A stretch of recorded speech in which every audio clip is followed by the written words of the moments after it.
Dice así la palabra de Dios. Nadie pone el remiendo de paño nuevo en un vestido viejo. De otra manera, el mismo remiendo nuevo tira del viejo y la rotura se hace peor. Ni nadie echa vino nuevo en odres viejos. De otra manera, el vino nuevo rompe los odres y se derrama el vino, y los odres se pierden, pues el vino nuevo en odres nuevos se ha echado. 6 puntos que iba a hablar. El primero, explicando un poquito lo que pasaba en la controversia con los fariseos. Sabemos que Jesús usa esta metáfora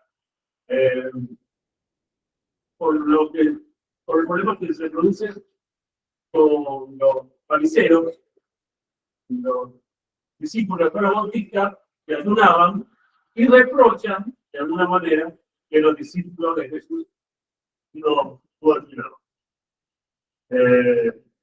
Estos religiosos ayunaban 2 veces a la semana, pero con un espíritu profundamente legalista. Ellos tenían confianza en su propia justicia, en sus propias obras, con un aire de suficiencia moralista e intolerante respecto a las opiniones y los comportamientos de los demás. Eso es lo que pasaba. Jesús no estaba en contra. Y este pensamiento es completamente contrario al Evangelio de la gracia de Dios.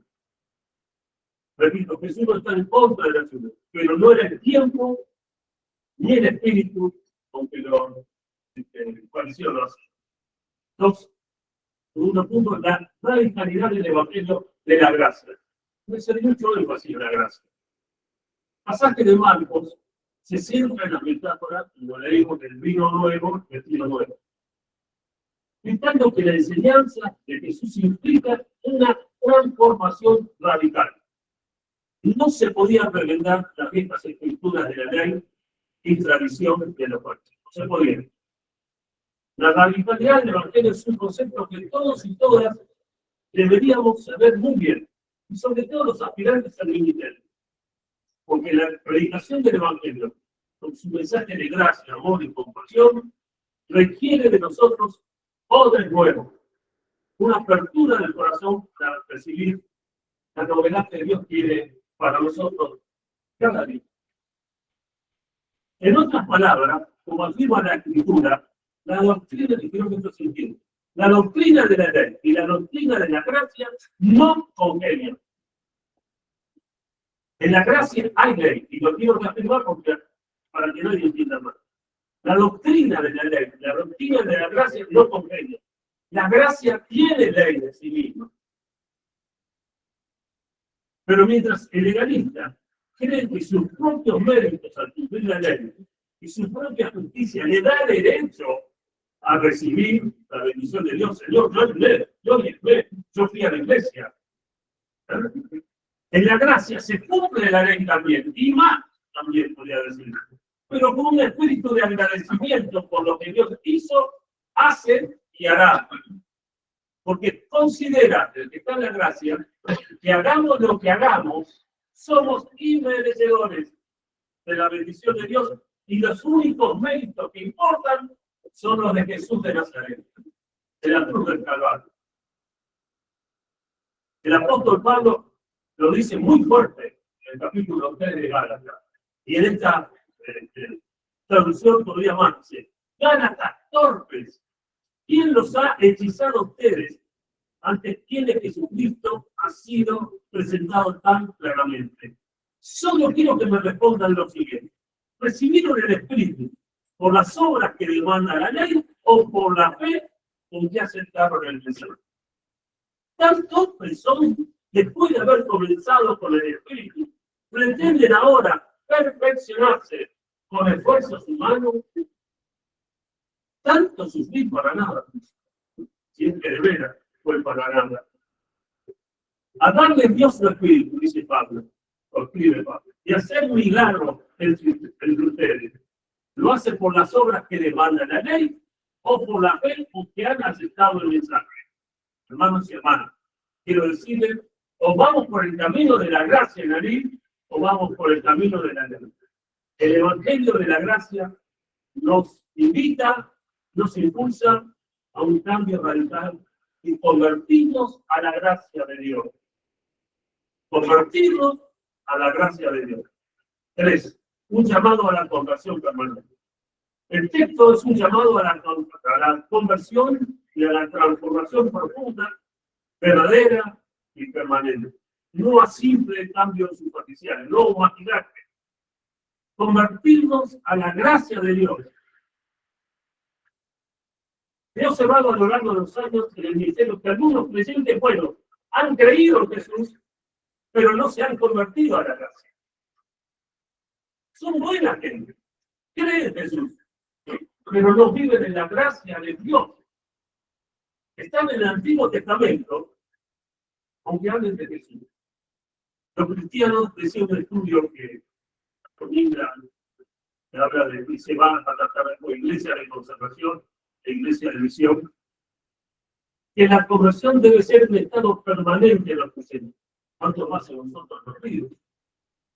Por eso la respuesta de Jesús a los fariseos va mucho más allá del asunto del ayuno, de lo que Jesús ya dijo y lo que él monta. En realidad está hablando de la religiosidad farisaica, pongo entre paréntesis, de lo que algunos intentan volver siempre, desde el principio. En Buenos Aires vimos el estudio de Hechos 15, que los fariseos querían volver a simplicidad para ser después cristianos. Parece que siempre hay una tendencia a volver a la ley. Jesús compara la religión rígida y seca de los fariseos con una prenda vieja. Tal y como Jesús dice, él lo vino para poner parte al judaísmo. Hay una tendencia ahora a las cuestiones judías y eso no es antisemítico. No es un parche al judaísmo, es una nueva pieza de tela, ya que eso resultaría en la destrucción de toda la pieza de tela. Jesús vino a renovar radicalmente y convertir esa religiosidad legalista y conservadora de privilegios. Y esto es esto. Los fariseos se creían más importantes que los demás. Estaban convencidos que eran mejores porque ayudaban 2 veces. Ponían cara al templo y respetaban el sábado a costa de las personas. Y no querían perder sus privilegios. Se sentían mejores que otros. Detrás de todo legalista hay una persona que se cree moralmente mejor. Y lo experimento muchas veces en las iglesias. Es real, no hablo en nadie en particular. Algunas se creen moralistas que son superiores y por eso siempre hacen las mismas preguntas. ¿Está bien que haya el ministerio de la mujer? ¿Está bien esto? ¿Está bien lo otro? Se creen moralmente mejores. Por eso sentía esto en mi corazón. Detrás de un legalista hay una persona que se cree moralmente mejor que los demás y cree tener derecho a juzgar. Cree que su modo de entender la fe es mejor que la de otro, aún con diferencias. Si Jesús pusiera un parche en una vieja religiosidad, el parche se rompería y se separaría de la tela vieja, dejando a los judíos peor que nunca, pero también se perdería lo nuevo. Jesús vino a redimirnos, no a tapar los pelos. Jesús no estaba haciendo una simple adición a los ya existentes. Estamos en el Antiguo Testamento, entonces en vez de decir Jehová decimos Jesús, pero todavía algunos viven en el Antiguo Testamento. Sino algo radicalmente nuevo. El Evangelio no es un remiendo que se adapta a la ley antigua, sino es una fuerza que transforma. Eso es el Evangelio, una fuerza transformadora de individuos, sociedad. Dios llama a vivir una conversión permanente, una conversión a la gracia de Dios. Y lo que siento en mi corazón, allí tienen que convertirse, y sé que lo estamos, pero aún más todos, convertirnos no solamente a Jesús, sino a la gracia de Jesús. Una mirada, cuando lo llamo una mirada, introspectiva. El vestido viejo y el hombre viejo representan las viejas costumbres, rigideces y toda resistencia al cambio. Algunas estructuras no pueden contener la apertura y el poder transformador del mensaje. El legalismo, repito, no puede ni entender ni contener la gracia. No puede, no la entiende. El Señor que viene hablando de nosotros desde el 24 de septiembre se retiró, también nos quiere traer a una renovación. Necesitamos una renovación. Necesitamos una renovación espiritual. No quiere decir que venimos mal, no. Una renovación y conversión profunda y sincera, por acción poderosa y fresca del Espíritu Santo. Debemos cuestionarnos si estamos intentando poner el vino nuevo de la gracia en odres viejos. Es decir, si intentamos seguir a Jesús, pero sin cambiar realmente nuestro corazón y nuestras estructuras mentales y esenciales. Quizás esta sea la razón de que algunos ya no están con nosotros. No pueden entender esta cosa. Les asusta, les preocupa. La gracia preocupa, no se entiende. O estando con nosotros, no están conformes. Uno visita, ve que está a un lado del otro y vuelve las mismas situaciones.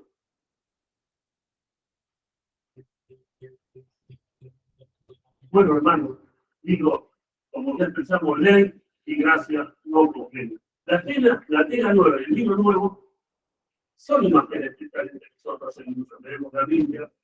Realmente son actos limitados en relación al individuo, en cambio personal y interior del rey. Pero la potencia de las palabras que se salieron del corazón de Jesús va mucho más allá del cambio individual que es necesario en la realidad. Dios desea un cambio profundo en todas las vidas, en toda la vida, de lo local hasta lo nacional.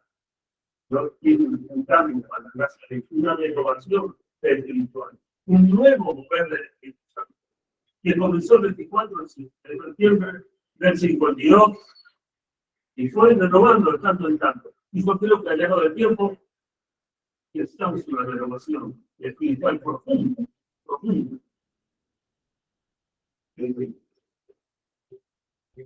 No estoy comparando la iglesia con la religiosidad panceta, por favor. Es como cuando predicamos que se pierde el 17 lo estamos tratando a la gente.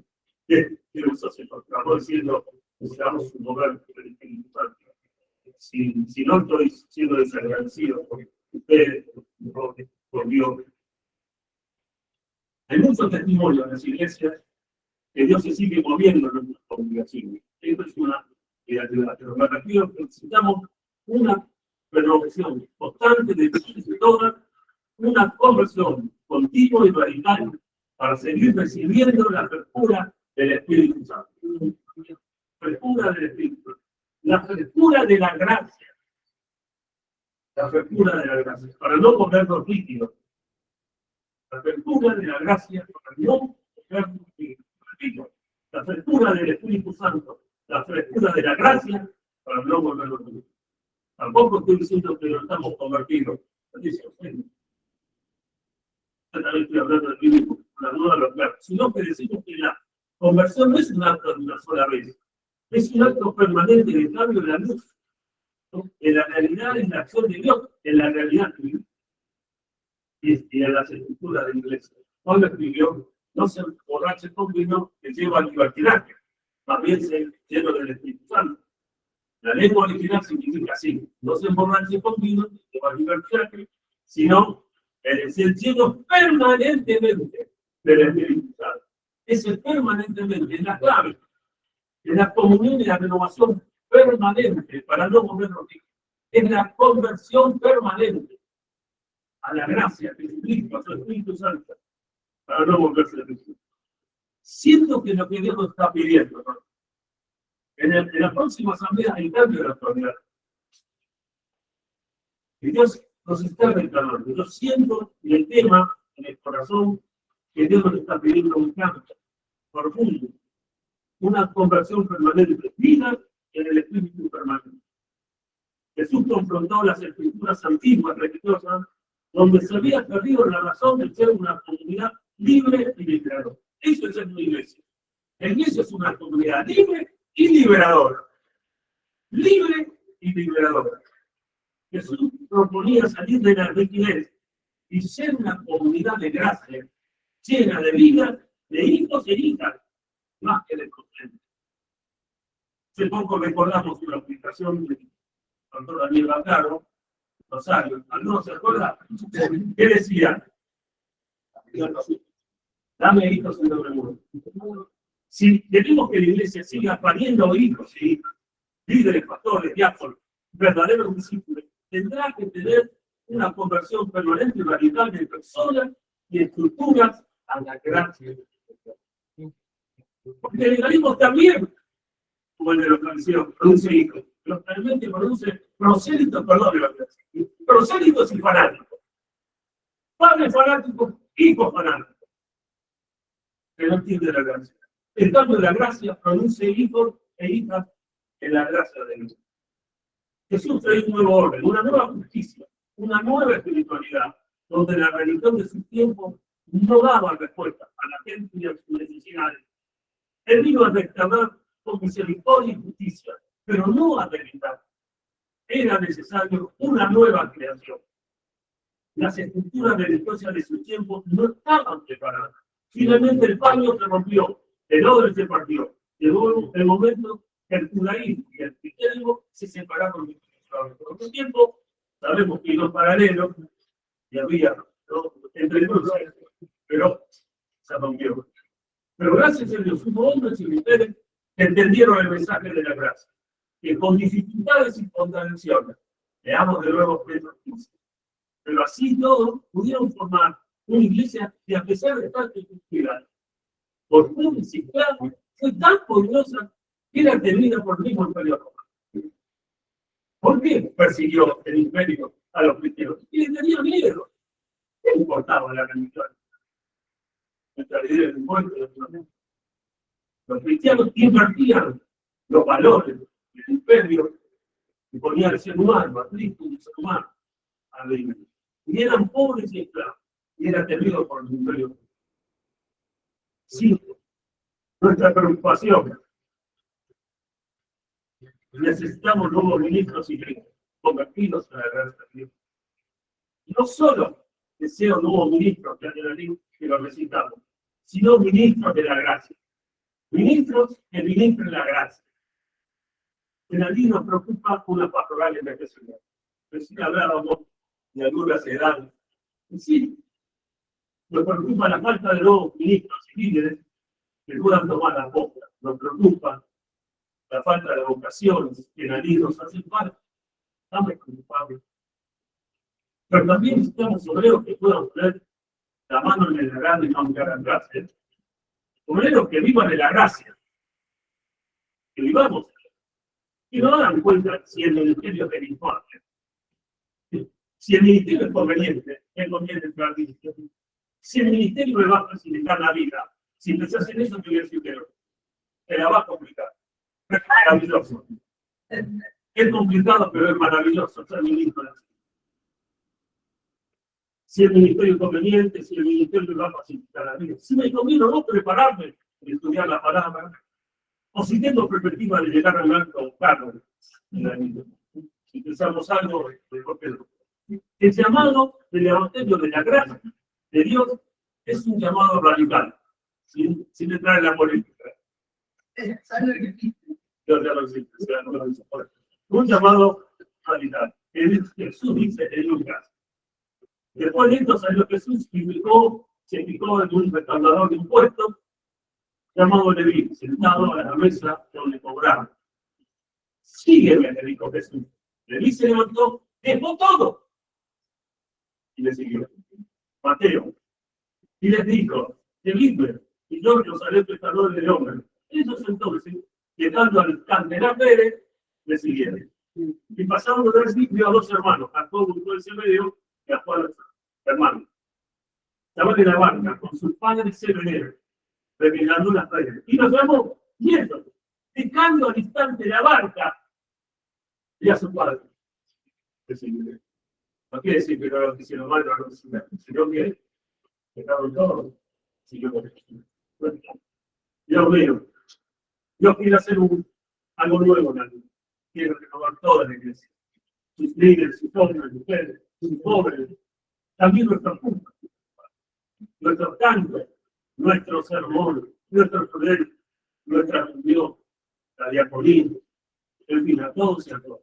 Allí tiene que estar preparada para recibir lo que está por venir. La apertura de la gracia de Dios. Somos sobre el nuevo, ¿sí? Pero luego el soplo poderoso del Espíritu Santo, por último, desafío, un desafío. Un desafío, y desafío a la iglesia, a toda la iglesia, desde el norte al sur, a buscar la conversión permanente y la acción del Espíritu Santo en su casa. El desafío es una iglesia renovada, siempre renovada en la gracia de Dios. El desafío a poner en oración todo esto. Además de las cuestiones que cada iglesia local tiene, cada región, cada distrito, ponemos por una renovación total a la gracia de Dios y por nuevos. Los desafíos, queridos hermanos, a la respuesta que vendrán del principio positivo y al trabajo lineal por venir. El desafío y los desafíos a hablar con nuestros hermanos en las iglesias. Alentemos, enseñemos. Le digo la verdad, no es un pedido retórico que queda bien. Casi es que se entiende. Falta un año para la renovación. Silencio de corazón.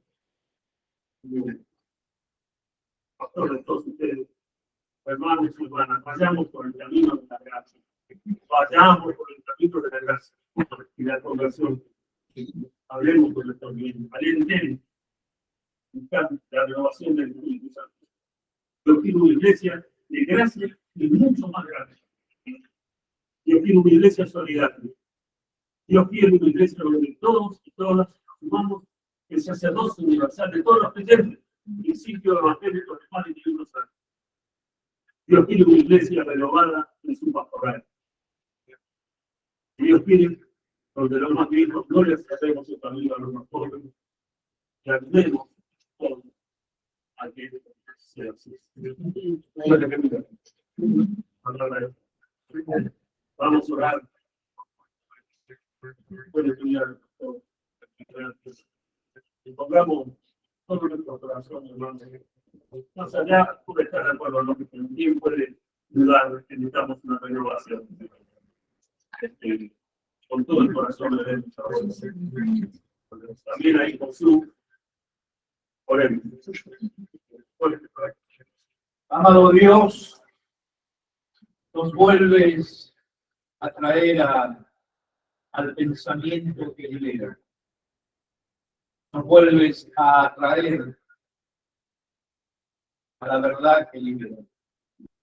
A esa verdad que transformó, cambió, bendijo nuestras vidas, nos puso en el camino. Tu palabra nos invita a recordar a aquellos que te siguieron. Cuando Juan dijo, y vimos su gloria, la gracia se hizo carne, y vimos su gloria. Ayúdanos, Señor, a abrir nuestros ojos a la gracia que transforma, a la gracia que libera, a la gracia que une, a la gracia que perdona, a la gracia que hace que nuestras vidas recuperen, Señor, la gracia de ser humanos. Gracias porque nuevamente tu palabra nos desafía. Pero esa es la gloria que queremos ver en nuestro país. Tu palabra nos dice, puesto los ojos en Jesús, el autor y consumador de nuestra fe.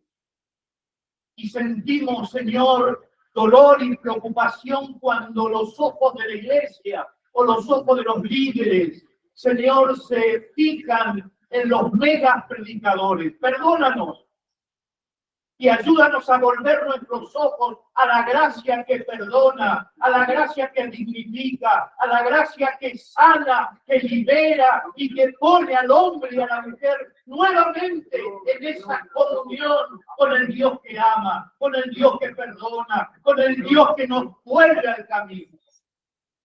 Gracias por ponernos en este lugar. Gracias por poner en tu palabra y por tu palabra nuevamente esa llama que ha sido la que un día nos hizo nacer en esta querida iglesia. Bendice, Dios nuestro, Padre nuestro, a cada pastor, a cada diácono, a lo largo y a lo ancho de nuestra querida patria, de nuestro querido país, de nuestro amado país. Ayúdanos y perdónanos. Perdónanos, Señor. Queremos pedirte a ti el perdón que libera, el perdón que nos ayuda a reencontrarnos, el perdón que nos ayuda a descubrirnos verdaderamente como hermanos en Jesús. Gracias porque una vez más tu palabra nos vuelve a sacudir el corazón. ¿Cuántas veces hemos hablado de la gracia y sin querer el estar lejos de lo que verdaderamente Jesús nos enseñó con su vida, lo que eso implicaba y lo que eso significaba? Señor, sé tú nuevamente entre nosotros el que nos ayude a traer el reino de Dios en medio nuestro, a traer el cielo en medio nuestro, a traer el pan que verdaderamente alimenta y libera a la vida. Gracias. Gracias por cada hermano, por cada hermana, por cada joven, por cada pastor. Gracias porque una vez más tu palabra sacude nuestro corazón. Gracias por todo, Señor. En el nombre del Padre, en el nombre del Hijo y en el nombre del Espíritu Santo. Amén. El pueblo de Señor